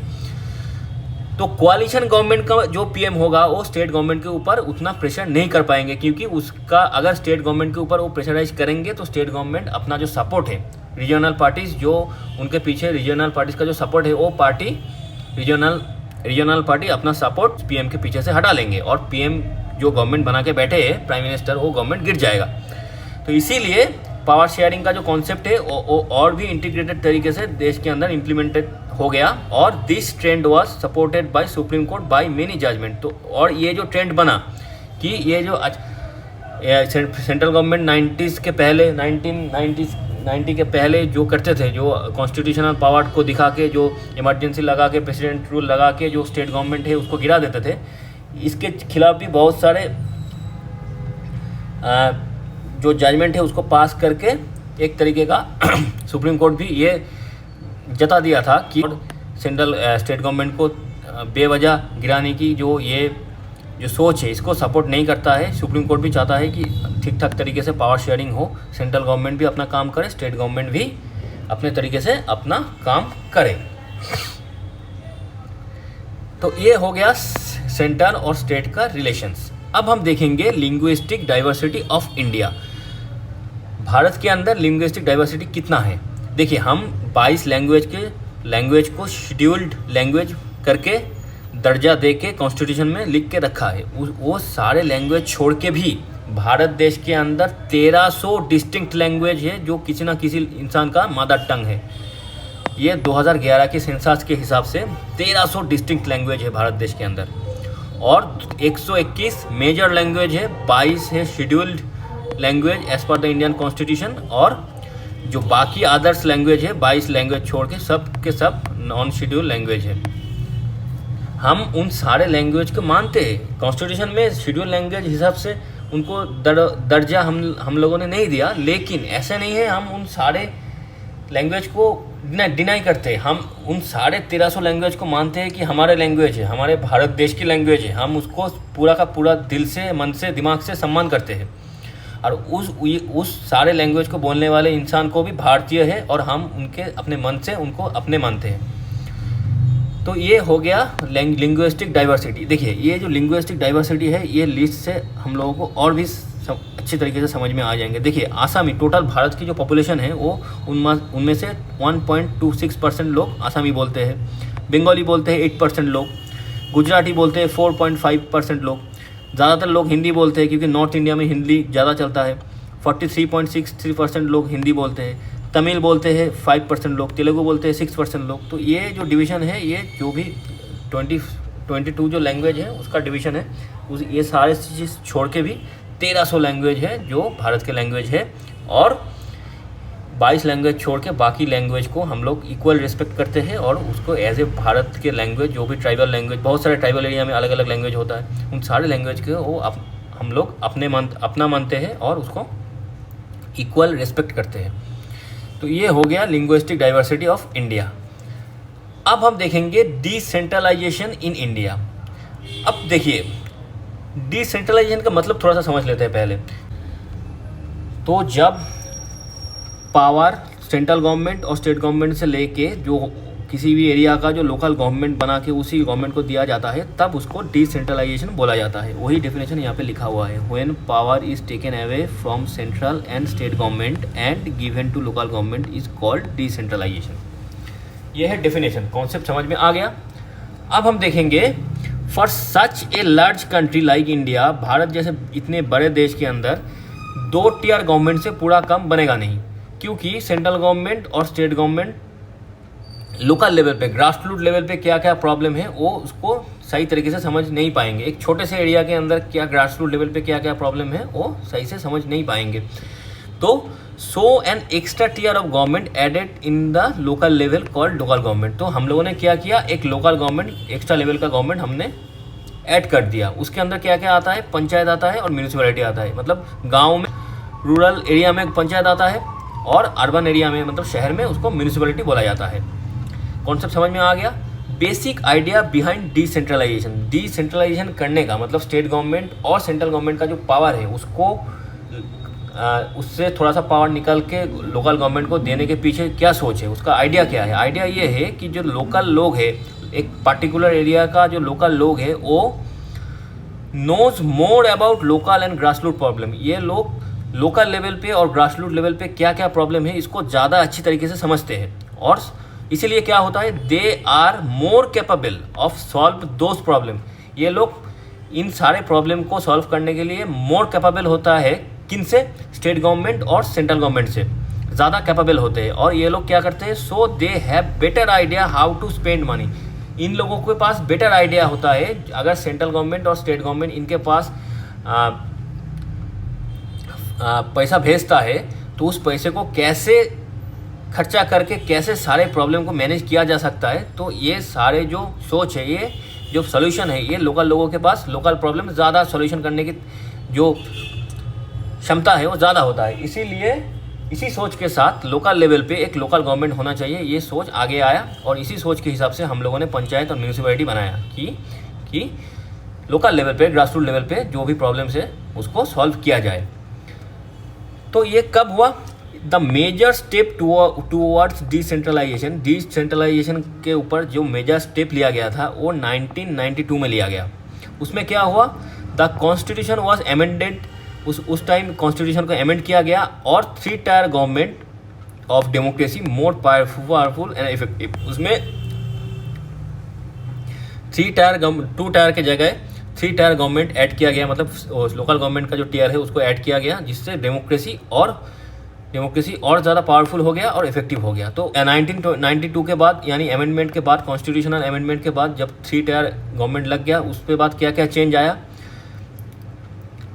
It is constitutionally mandatory to hold regular election to local government bodies. तो लोकल गवर्नमेंट जो बॉडीज़ होंगी, यानी पंचायत और म्यूनिसिपैलिटी, इसमें हर एक टाइम के बाद, एक फिक्स टाइम के बाद, इंटरवल के बाद इलेक्शन होगा, जहाँ पे लोग इलेक्शन वोट दे के जो रिप्रेजेंटेटिव होंगे, पॉलिटिकल लोकल गवर्नमेंट का जो पॉलिटिकल रिप्रेजेंटेटिव होंगे उनको चुनेंगे।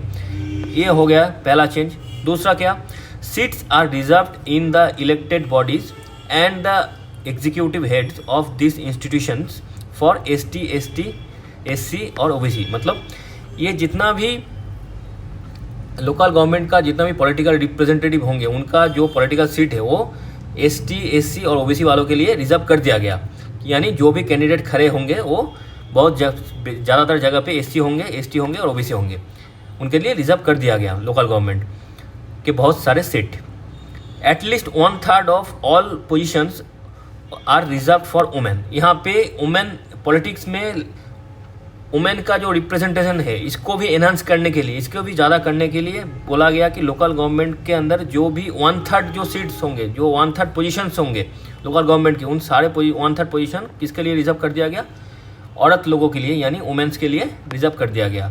फिर चौथा क्या चेंज हुआ, an independent institution called state election commission. एक इंडिपेंडेंट इंस्टीट्यूशन बनाया गया, उसका नाम दिया गया स्टेट इलेक्शन कमीशन। इस स्टेट इलेक्शन कमीशन का काम क्या होगा, इनका काम ये था कि जो पंचायत इलेक्शन है और जो म्यूनिसिपल इलेक्शन है इसको कंडक्ट करवाना और सही तरीके से इलेक्शन हो रहा है कि नहीं इसको ऑब्जर्व करना। और लास्ट वाला चेंज क्या है, state government are required to share some power and revenue with local government. State government के ऊपर ये प्रेशर आ गया, मतलब ये रिकॉर्ड हो गया, मतलब ये सिस्टम एप्लीकेबल हो गया कि स्टेट गवर्नमेंट के पास जो पावर है और जो रेवेन्यू आता है स्टेट गवर्नमेंट के पास, वो पावर, थोड़ा सा पावर भी लोकल गवर्नमेंट को देना पड़ेगा, शेयर करना पड़ेगा। और जो रेवेन्यू स्टेट गवर्नमेंट के पास आता है उस रेवेन्यू का कुछ हिस्सा लोकल गवर्नमेंट को देना पड़ेगा। ये सारे चेंजेस हुआ 1992 के बाद, जब 3 टायर का जो गवर्नमेंट का जो स्ट्रक्चर है, फेडरल स्ट्रक्चर है, वो इम्प्लीमेंट हुआ, कॉन्स्टिट्यूशनल अमेंडमेंट हुआ और उसके बाद जब इम्प्लीमेंट हुआ। अब थोड़ा सा हम लोग ये जो रूरल एरिया का जो लोकल गवर्नमेंट होता है, पंचायती राज जिसको बोलते हैं पंचायती राज, तो उसको समझने की थोड़ा सा कोशिश करते हैं। उसमें पॉलिटिकल स्ट्रक्चर कैसे बनता है। देखिए पंचायती राज में क्या होता है, जो रूरल लोकल गवर्नमेंट होता है उसको हम लोग पंचायती राज बोलते हैं। पंचायती राज के अंदर क्या होता है, ईच विलेज, हर एक विलेज को, एक विलेज के अंदर एक ग्राम पंचायत होता है। अगर विलेज बहुत ज़्यादा छोटे छोटे हो तो कुछ कुछ छोटे विलेज को लेके भी एक ग्राम पंचायत बनाया जाता है। अगर विलेज बड़ा हो तो एक ही विलेज का एक ग्राम पंचायत होगा। अगर छोटे छोटे विलेज आसपास हो तो सारे छोटे विलेज को जोड़ के एक ग्राम पंचायत बनाया जाता है। ये स्टेट टू स्टेट वेरी करता है। फिर क्या होता है, उस ग्राम पंचायत के अंदर एक पहला जो हाईएस्ट पॉइंट पे होता है वो प्रेसिडेंट और सरपंच होता है। उसके अंडर बहुत सारे सेवरल वार्ड मेंबर होता है जिनको पंच बोला जाता है, पंच बोला जाता है जिनको, और जो हेड रहते हैं उनको सरपंच बोला जाता है यानी प्रेसिडेंट। अब ये सारे लोग directly elected by all the adult population living in the ward और विलेज। तो उसी गांव में जो पॉपुलेशन रहते हैं वही पॉपुलेशन अपना इलेक्शन डाल के अपना जो ग्राम प्रधान है उनको चुनते हैं और जो वार्ड मेंबर है उनको चुनते हैं। तो उसी वार्ड जितना भी वार्ड मेंबर चुना जाता है उनमें से एक सरपंच यानी प्रेसिडेंट बनता है। तो डिसीजन मेकिंग बॉडी उस गांव के लिए, उस विलेज के लिए क्या क्या अच्छा होगा, क्या क्या पॉलिटिकल डिसीजन लिया जाएंगे, ये सारे डिसीजन मेकिंग बॉडी कौन होंगे, यही प्रेसिडेंट और उनके नीचे जो वार्ड मेंबर यानी जो पंच रहेंगे वो लोग होंगे। जो पंचायत जो वेब सीरीज़ आए थे उसमें जो प्रधान जी थे उनका जो वाइफ थे सरपंच, यानी वो गांव का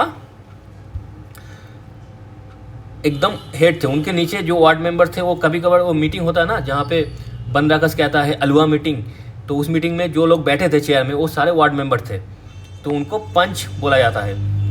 तो ऐसे चलता है ग्राम पंचायत। तो अब ये ग्राम पंचायत के अंदर एक ग्राम सभा भी होते हैं। ग्राम सभा मतलब ये ग्राम सभा के अंदर जो भी वोटर्स है यानी जो भी उस गांव के अंदर एडल्ट पॉपुलेशन है वो सारे लोग इस ग्राम सभा के अंदर आते हैं। तो ये पंचायत ये ग्राम सभा के अंडर काम करते हैं और ये ग्राम सभा साल में एटलीस्ट 2 से 3 बार मीटिंग करते हैं। क्यों करते हैं? क्योंकि गांव का बजट क्या होगा, approve the annual budget and the gram panchayat and review their performance. Gram panchayat के लिए एनुअल बजट क्या होगा, वो पैसा कैसे खर्चा होगा और ग्राम पंचायत कैसे काम कर रहा है, ये सारे चीज़ों के ऊपर जब मीटिंग होता है उसमें गांव के अंदर जो एडल्ट पॉपुलेशन है वो सारे लोग बैठते हैं और गांव के ये जो डिसीजन मेकिंग बॉडी है यानी ग्राम पंचायत, ये भी बैठते हैं एक साथ। उन सबको एक साथ ग्राम सभा बोला जाता है। अब local government structure goes right up to the district, मतलब ये जो लोकल गवर्नमेंट का जो स्ट्रक्चर है पंचायत का, ये डिस्ट्रिक्ट लेवल तक पहुंच जाता है। कैसे? ए फ्यू ग्राम पंचायत, यानी ये जो ग्राम पंचायत हमने देखा जिसमें एक प्रेसिडेंट होता है और बहुत सारे कुछ वार्ड मेंबर होते हैं, तो ये ऐसे करके जब 2-3 ग्राम पंचायत एक साथ मिल जाते हैं तो उसको तब हम पंचायत समिति बोलते हैं। अब पंचायत समिति भी बोलते हैं, ब्लॉक भी बोलते हैं और मंडल भी बोलते हैं। तो ये सारे क्या होता है, the member of this representative body elected by all the panchayat members in that area. तो ये जो भी पंचायत की ये जो ग्राम पंचायत है ये अपने अपने विलेज से इलेक्शन में जीत के आए हैं। जितना भी इनके पास जो रिप्रेजेंटेटिव है ये सारे लोग इलेक्टेड कैंडिडेट्स है उस एरिया की। एक तरीके का ये 2-3 ग्राम पंचायत मिलके क्या बनता है, अगर बहुत कुछ ग्राम पंचायत मिलके ग्रुप बना के क्या बनाता है, एक पंचायत समिति बनाता है, यानी उसको ब्लॉक भी बोला जाता है, मंडल भी बोला जाता है। अब ऑल द पंचायत समितिस और मंडल्स इन ए डिस्ट्रिक्ट, किसी भी डिस्ट्रिक्ट के अंदर जितना भी पंचायत समिति और या तो मंडल है, ये सारे मिलके क्या बनाता है, जिला परिषद। ये सारे लोग मिलके बनाता है जिला परिषद, जिला यानी डिस्ट्रिक्ट परिषद। मोस्ट मेंबर ऑफ इट्स, इसके अंदर जो भी मेंबर्स होते हैं वो ज़्यादातर मेंबर लोकसभा के होते हैं, एमएलए होते हैं, एमपीज होते हैं और officials other district level bodies के सब मेंबर होते हैं इसके अंदर, जिला परिषद के अंदर। नोट क्या, जिला परिषद chairperson is the political head of the जिला परिषद। जिला परिषद के अंदर जो चेयरपर्सन होते हैं वो जिला परिषद का हेड होते हैं। देखिए गांव के अंदर एक बार फिर से समझ लीजिए, गांव के अंदर ग्राम पंचायत होता है, हर एक गांव का अलग अलग ग्राम पंचायत होता है। अगर बहुत छोटा गांव होता है तो उसका 2-3 गांव मिलके एक ग्राम पंचायत होता है। अब 2-3 ग्राम पंचायत मिलके क्या बनाता है, 2-3 ग्राम पंचायत मिलके पंचायत समिति बनाता है। एक डिस्ट्रिक्ट के अंदर जितना भी पंचायत समिति है उन सारे पंचायत समिति मिलके क्या बनाता है, जिला परिषद। कॉन्सेप्ट समझ में आ गया। गांव से बनता है ग्राम पंचायत, 2-3 ग्राम पंचायत मिलके बनता है पंचायत समिति, और एक डिस्ट्रिक्ट के अंदर जितना भी पंचायत समिति बनता है उन सारे सब पंचायत समिति को मिला के बनता है जिला परिषद। कॉन्सेप्ट समझ में आ गया। जिला परिषद हाईएस्ट है, उसके नीचे पंचायत समिति है, उसके नीचे ग्राम पंचायत है। और ग्राम पंचायत ग्राम सभा के अंदर काम कर, मतलब उसके अंडर काम करता है, यानी ग्राम सभा के अंदर ग्राम पंचायत और उस ग्राम का जो उस विलेज का जो भी वोटर्स है वो सारे लोग ग्राम सभा के अंदर आते हैं। अब कॉन्सेप्ट समझ में आ गया पंचायत का। अब हम थोड़ा सा म्यूनिसिपैलिटी का देखेंगे। म्यूनिसिपैलिटी का लोकल गवर्नमेंट कैसे चलता है अर्बन एरिया में। जो छोटे शहर होते हैं उसमें म्यूनिसिपैलिटी बोला जाता है, और जो बड़े शहर होते हैं जैसे कि मान लीजिए बॉम्बे, दिल्ली, कोलकाता, यहाँ पे क्या होता है, म्यूनिसिपल कॉर्पोरेशन बोला जाता है। इन बिग सिटीज़ यहाँ पे क्या होता है, कंट्रोल बाय इलेक्टेड बॉडीज़, यहाँ पे भी म्यूनिसिपल इलेक्शन होता है। और म्यूनिसिपैलिटी यानी छोटे शहर का जो म्यूनिसिपैलिटी हेड होता है उनको म्यूनिसिपैलिटी का चेयरमैन बोला जाता है, और म्यूनिसिपल कॉर्पोरेशन का जो मेयर होते मतलब जो हेड होते हैं उनको मेयर बोला जाता है। टोटल अगर भारत में देखें, टोटल पंचायत और म्यूनिसिपैलिटी मिल के टोटल 36 लाख इलेक्टेड रिप्रेजेंटेटिव है, जो लोग पंचायत और म्यूनिसिपैलिटी के अंदर पॉलिटिकल रिप्रेजेंट करता है। टोटल 36 लाख है। बहुत सारे देश का पॉपुलेशन ही 36 लाख नहीं होता है, लेकिन भारत के अंदर 36 लाख तो बस लोकल लेवल पे लोकल गवर्नमेंट का रिप्रेजेंटेटिव है, पॉलिटिकल रिप्रेजेंटेटिव। तो मान लीजिए ये जो पावर शेयरिंग का जो कॉन्सेप्ट है वो भारत के अंदर कितना ग्रास रूट लेवल तक फैला हुआ है, ये सोच लीजिए। फिर क्या इसमें इशू क्या है, इन सारे सिस्टम तो अच्छाई के लिए बनाया गया है। ये पंचायत सिस्टम, ये म्यूनिसिपैलिटी का इलेक्शन सिस्टम जो भी है तो सब अच्छे के लिए बनाया गया है, लेकिन फिर भी इसमें थोड़ा सा दिक्कत है मतलब पहले ज़्यादा था, अभी भी है, थोड़ा सा कम हुआ है। Most state government have not transferred significant power to the local governments nor have they given adequate resource. तो बहुत सारे स्टेट के अंदर क्या होता है कि जो लोकल गवर्नमेंट है उसको स्टेट गवर्नमेंट ज़्यादा पावर ट्रांसफ़र नहीं किया है, और ज़्यादा कुछ करने को मौका नहीं देते, और जो फंड है वो भी ज़्यादा फंड नहीं देते हैं, और रिसोर्सेस भी लिमिटेड है स्टेट गवर्नमेंट के लिए, मतलब लोकल गवर्नमेंट के लिए। तो ये सारे दिक्कत भारत के अंदर अभी भी फ़िलहाल है, लेकिन ये सारे चीज़ के ऊपर काम चल रहा है, धीरे धीरे करके ये भी सॉल्व हो जाएंगे। तो आज का चैप्टर यहीं पे ख़त्म होता है। ये जो फेडरलिज्म के ऊपर जो भी आशा करता हूँ जो भी कॉन्सेप्ट है वो हम लोगों ने समझ लिए। तो आज का चैप्टर यहीं पे ख़त्म होता है। अगर आप लोगों की हमारी कोशिश, हमारी कंटेंट, हमारी वीडियो अगर आप लोगों को अच्छे लगे तो इस चैनल को सब्सक्राइब कर दीजिएगा, और जितना हो सके इस वीडियो को आप लोग लाइक कीजिए, शेयर कीजिए, और ये जो बेल बटन है इसको प्रेस कर दीजिए, क्योंकि आगे जाके जब भी हम वीडियो बनाएंगे तब आपके पास नोटिफिकेशन आ जाएंगे। तो क्लास 10th के ऊपर बाकी और भी 3 चैप्टर के ऊपर 3 वीडियो आने वाले हैं। ये 2nd चैप्टर का वीडियो है। तो आज के लिए इतना ही। थैंक यू, गुड बाय, जय हिंद।